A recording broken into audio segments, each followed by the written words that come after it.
Hello students, अभी calculus में differential equation पढ़ रहे हैं हम लोग और डिफरेंशियल इक्वेशन में भी वर्ड प्रॉब्लम को हम लोग डिस्कस कर रहे हैं।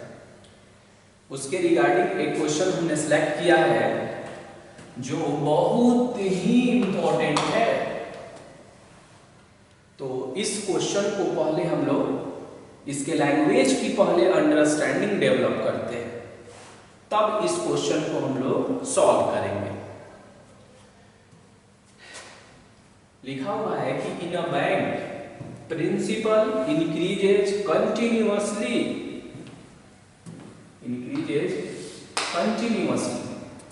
कह रहा है कि बैंक में जो प्रिंसिपल है यानी जिसे हम मूलधन बोलते हैं वो लगातार बढ़ रहा है। किस रेट से? At the rate of R%। ये क्वेश्चन कॉम्पिटिटिव एग्जाम में कई बार पूछा गया है, कई बार मैंने इस क्वेश्चन को देखा है कॉम्पिटिटिव एग्जाम में। कह रहा है कि किसी बैंक में मूलधन जो है कंटिन्यूअसली बढ़ रहा है, किस रेट से? R% per year R%। Find the value of R। कह रहा है कि R का वैल्यू निकालिए इफ ₹100।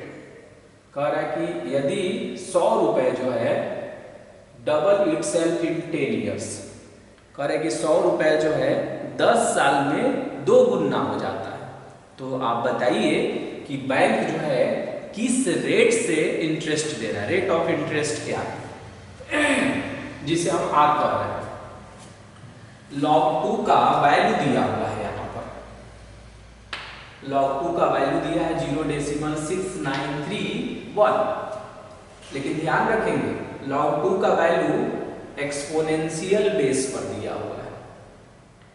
तो आप ये सोच रहे होंगे इसमें नया क्या है, एक्सपोनेंशियल बेस पर है। तो नया है इसमें क्योंकि लॉगरिथम टेबल जो बनाई गई है वो 10 बेस पर बनाई गई है।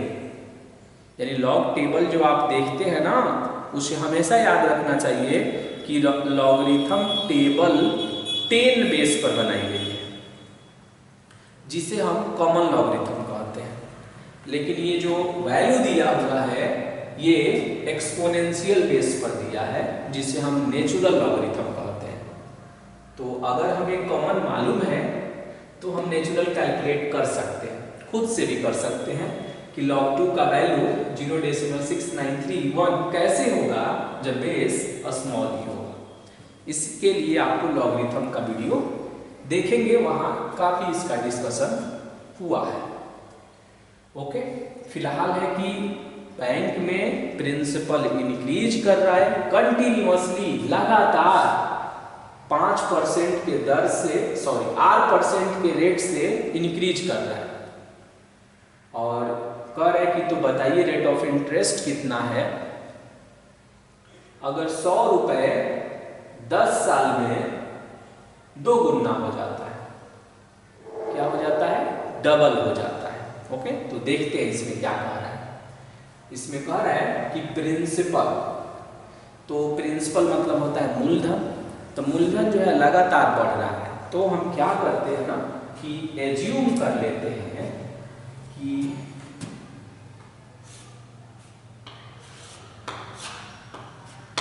लेट, मान लिया हमने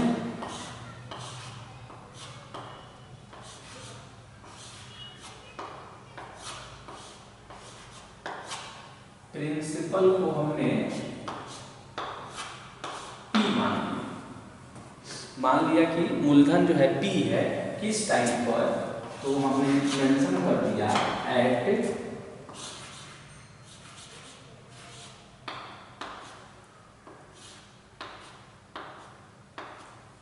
T।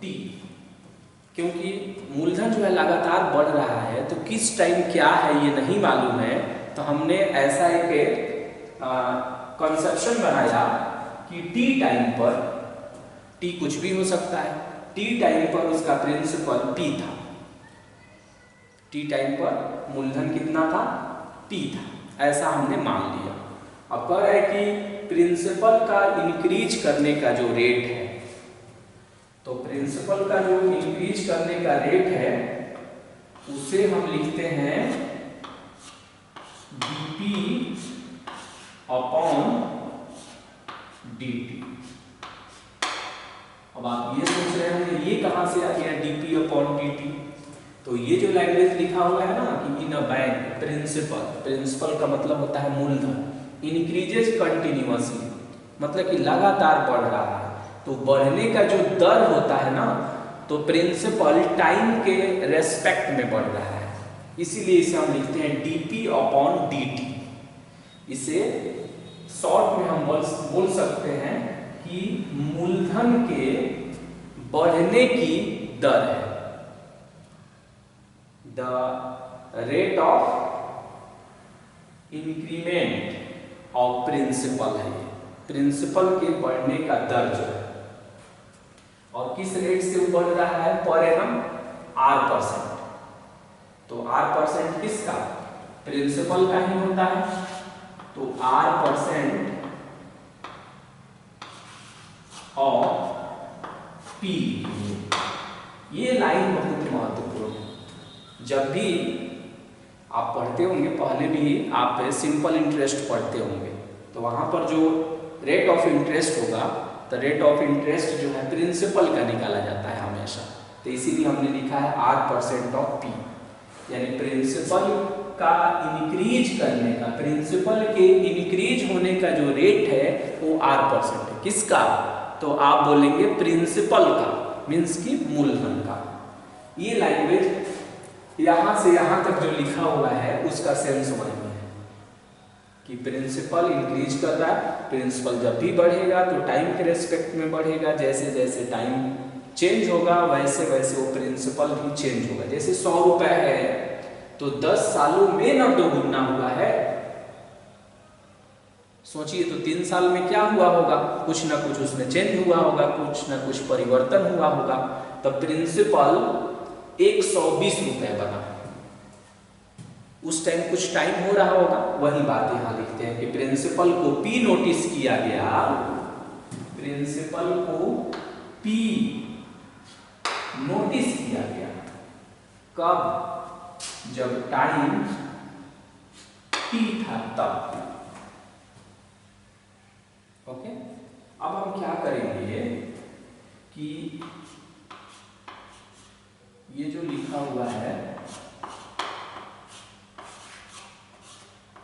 dp अपॉन dt, तो r% ऑफ p, तो ये हो जाएगा p और इनटू में हो जाएगा r/100।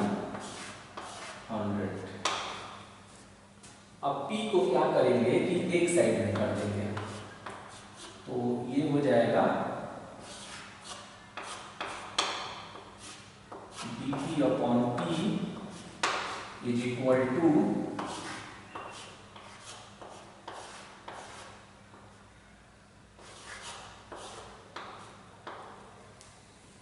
r/100 dt।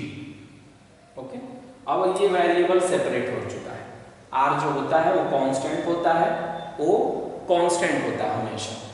अब इसे हम इंटीग्रेट करेंगे, तो इंटीग्रेट करेंगे तो ये इस तरह से आएगा dp upon p, rate of interest constant होता है, तो r/100 और ये हो गया आपका dt। हो गया ऐसे। अब ये जो dp अपॉन p है, कैसे आप dx अपॉन x होता है तो log x लिखते थे, वैसे ही इसको क्या लिखेंगे आप? इसको आप लिखेंगे log, बेस मेंशन नहीं है तो एक्सपोनेंशियल ही समझेंगे।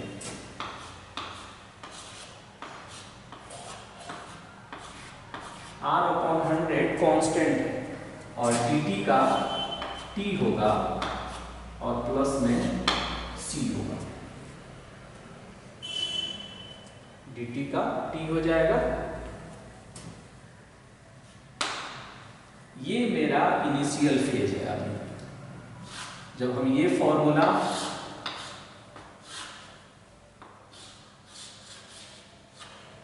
इसी फॉर्मूले की प्रोग्रामिंग करके और कैलकुलेटर हम यूज करते हैं, यही प्रोग्रामिंग है। जब इस सबकी प्रोग्रामिंग की जाती है तो उसमें यही सारी एल्गोरिथम जो है यूज की जाती है, जिसमें हम इनपुट डालते हैं और आउटपुट हमें मिल जाता है।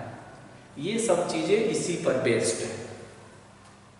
अब ये जो देख रहे हैं आप, ये हमने एक तरह से जनरल, अब इसमें P क्या है, प्रिंसिपल है, R क्या है, रेट ऑफ इंटरेस्ट है, R क्या है, रेट ऑफ इंटरेस्ट है। यहां पर हम लिख देते हैं R क्या बता रहा है, रेट ऑफ इंटरेस्ट है।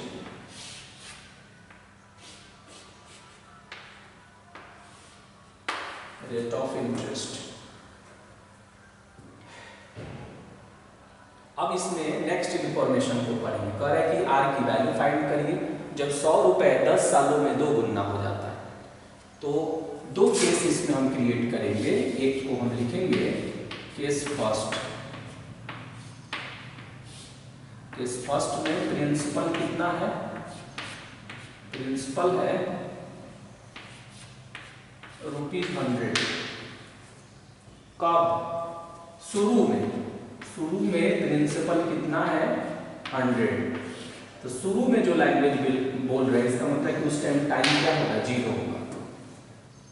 यानी प्रिंसिपल जब 100 है तो टाइम 0 है। ये खुद से कॉमन सेंस लगाना होगा कि शुरू में 100 रुपए था। तो शुरू में जो वर्ड बोल रहे हैं ना, यानी इट मींस कि वहां टाइम 0 था। कैसे आप फिजिक्स में पढ़ते हैं विरामावस्था, तो जैसे ही विरामावस्था पढ़ते हैं तो टाइम वहां 0 सेलेक्ट करते हैं। उसी तरह यहाँ शुरू में 100 रुपए था, यानी उस टाइम कितना हो रहा था, 0। अब आप P के जगह पर 100 पुट कर दीजिए और बताइए क्या होगा। ये होगा log 100 और R/100 और T का वैल्यू 0 प्लस में C and finally we get C is equal to log 100। C का वैल्यू कितना है, log 100। ये हो गया आपका केस फर्स्ट हो गया।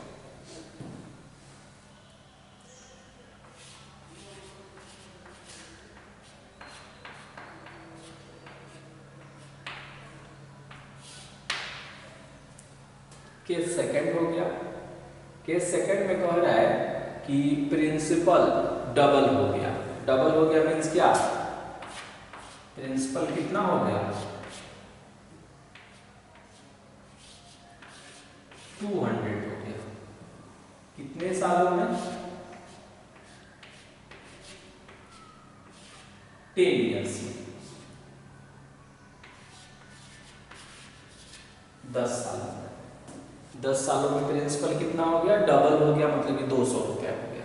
अब हम फिर क्या करेंगे कि इसमें ये मेरा मेन है, ये मेरा, ये जो अभी हमने बनाया, ये जो आप देख रहे हैं,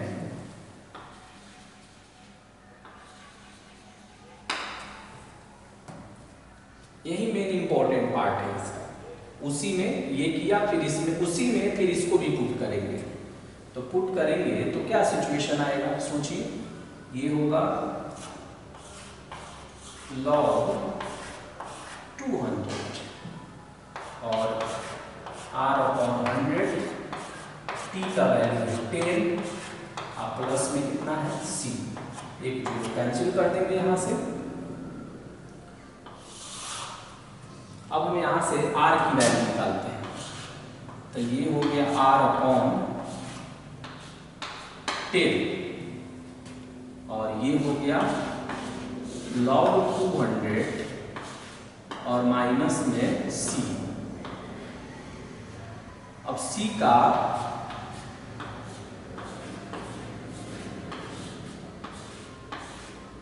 का वैल्यू बताइए।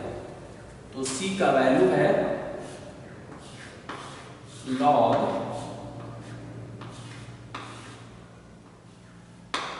100। C का वैल्यू क्या है, log 100। तो log 200 माइनस log 100,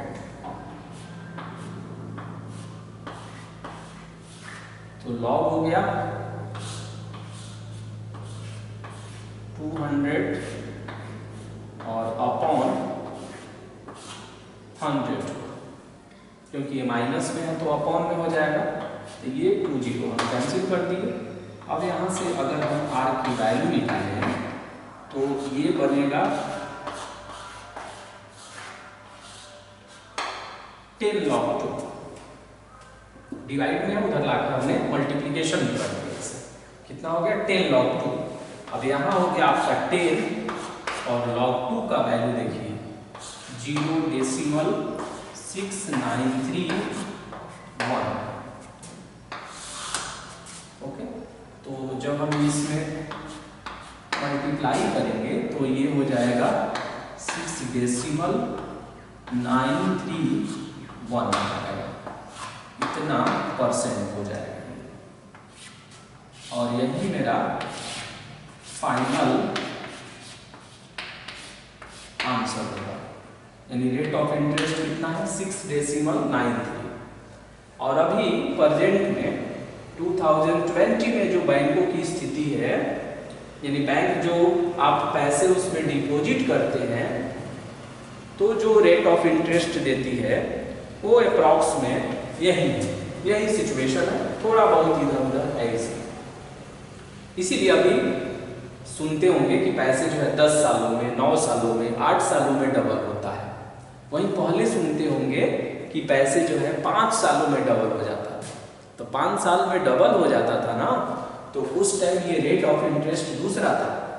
और अभी जो रेट ऑफ इंटरेस्ट है उस रेट ऑफ इंटरेस्ट के हिसाब से 8 सालों में, 9 सालों में, 10 सालों में आपका प्रिंसिपल जो है वो डबल होता है।